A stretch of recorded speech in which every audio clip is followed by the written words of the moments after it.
When you are in a certain state of insufficiency, you keep thinking that everything will be okay once your dreams are realized. But if all the things that you dreamt of happen very quickly, you suddenly realize that, although everything is happening as you thought it should, life still remains unfulfilled and your longings persist. Until you break this cycle, there is no real choice in your life. Sometimes you may have felt you have experienced a breakthrough. Things seem to have changed, and everything seems great for the next 3 days. But on the 4th day, you fall back into the same rut. Hasn't this happened to you any number of times? That is because there is no freedom of thought, emotion, action, and above all, no freedom of experience as long as you're in the karmic grip. At the same time, avoiding karma is not the answer either. Avoidance may give you some balance and stability in day-to-day life, but slowly it saps you of life and joy. This is very negative karma in itself. Denying, suppressing, and avoiding life brings more bondage than freedom. The desire, I don't want karma, is itself a big karma. The very process of living is itself a dissolution of karma. If you live every moment of your life totally, you dissolve enormous amounts of karma. When you experience everything that comes your way absolutely, when you experience every life breath with utmost intensity, without the distractions of thought and emotion, devoid of any psychological drama, you are liberated from the very process of birth and death. You are not only more alive, you are life itself. Yoga offers a way to distance yourself not just from your karma, but from the very source of karma, which is the discriminatory intellect. It offers you the choice every moment of your existence to be either a victim or a spectator or the very master of your life. With a certain amount of effort and practice, we can all write a software of joy and well-being for ourselves. Sadhana.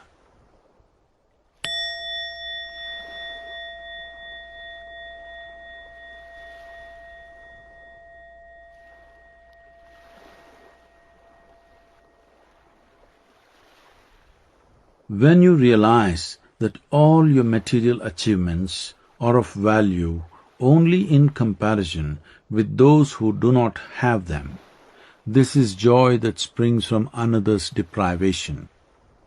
Can you really call this joy? Isn't it actually a kind of sickness? It is time everyone address this. If you were alone on this planet, what would you want for yourself? Ask yourself this question and see where it takes you. Try this. Sit alone for 5 minutes and see what your life would be like if you were absolutely alone in this world. If there were nobody or nothing to compare yourself with, what would you truly long for? What would really matter to you if there were no external appreciation or critique? If you do this every day, you will become aligned with the longings of the life that you are, rather than the accumulated karmic mess that you believe you are.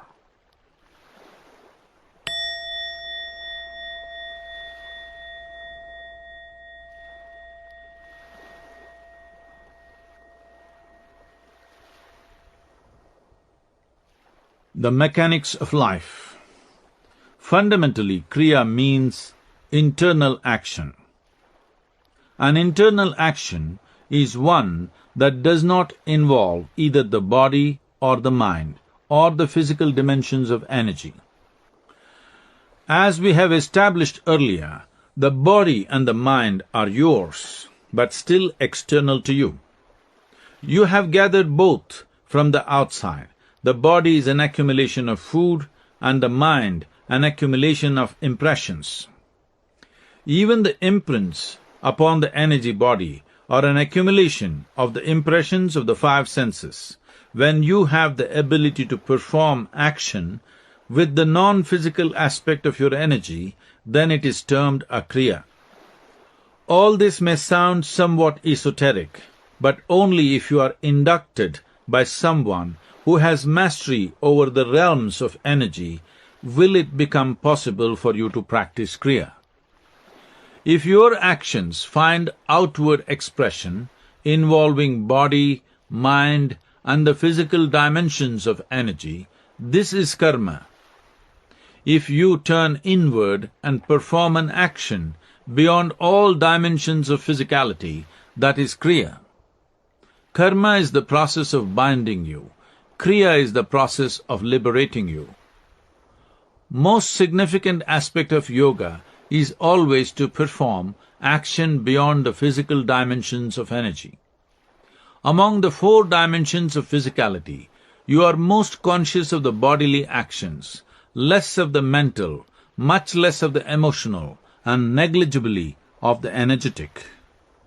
The moment you learn to perform action with the non-physical aspect of your life energy, you suddenly move to a new level of freedom within and outside of yourself. How do you access the non-physical aspect of your life energy?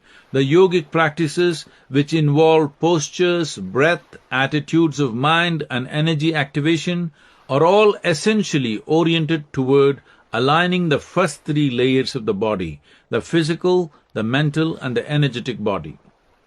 It is only in aligning them that you find access to dimensions beyond physical, to the fundamental life energy itself.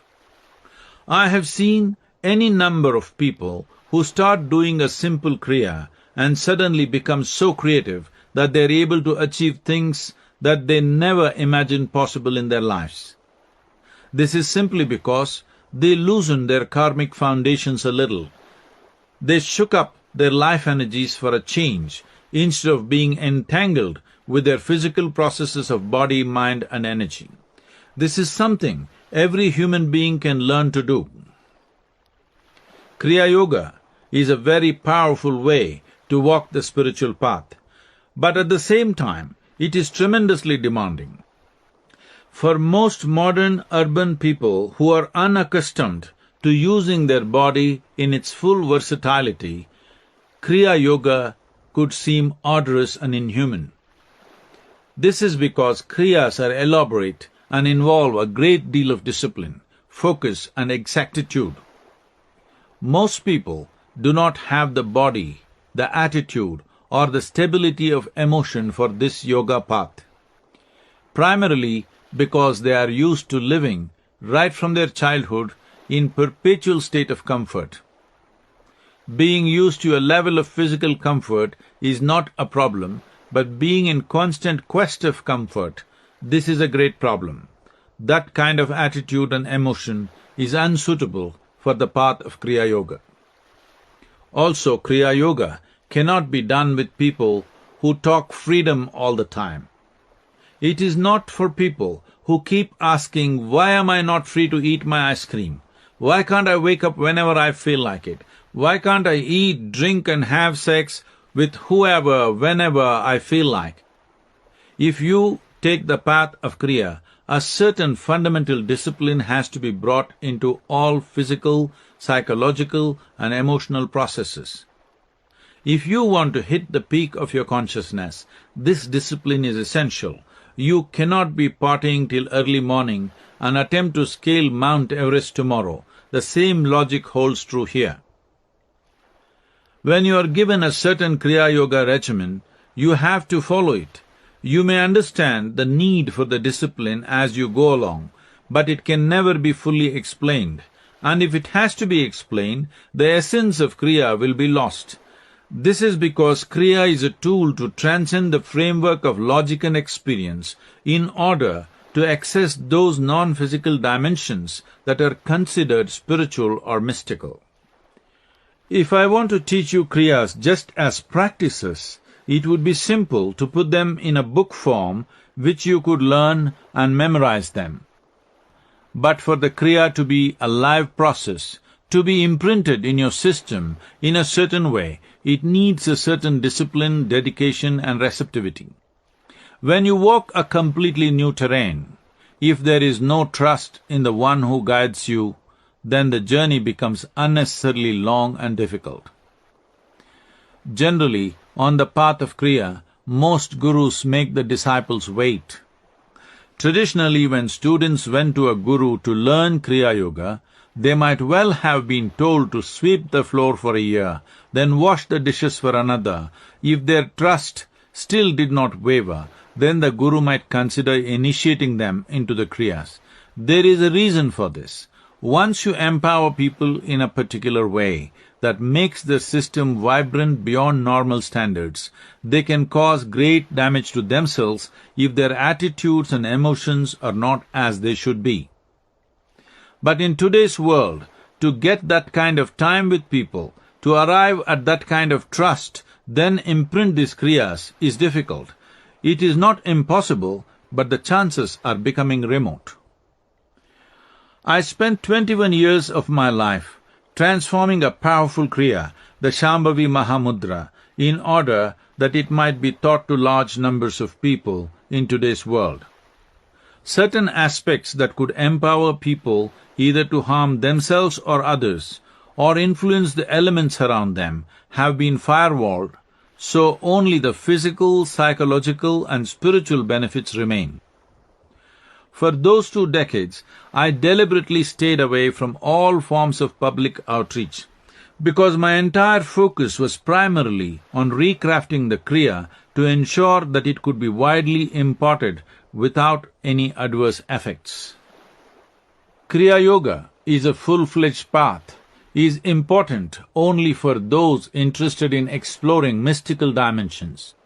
If your concern is only well-being, or if you are just seeking realization, Kriyas can be used in a small way. But Kriya Yoga as an exclusive path is not necessary because it requires too much application. If you follow the path of Kriya very intensely without guidance, it may take a few lifetimes to bear fruit. If you have someone to actively guide the process, Kriya can be most powerful and magnificent way to explore the inner nature and mystical phenomena. Otherwise, Kriya is somewhat roundabout route. What you are seeking on this path is not just well-being, blissfulness or realization.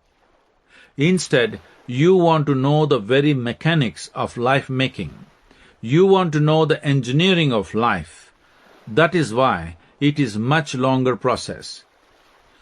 People on the Kriya path have a completely different kind of presence about them because of the mastery over their energies. They can dismantle life and put it back together. If you are pursuing the path of Jnana, for example, your intellect could become razor sharp, but there is still very little you can do with your energies. Similarly, on the path of Bhakti or devotion, there is nothing much you can do with your energies, nor do you care, because the intense sweetness of your emotions is all that matters. You only want to dissolve into the object of your devotion. If you are on the path of karma, you can do many things in the external world, but you can do little with yourself.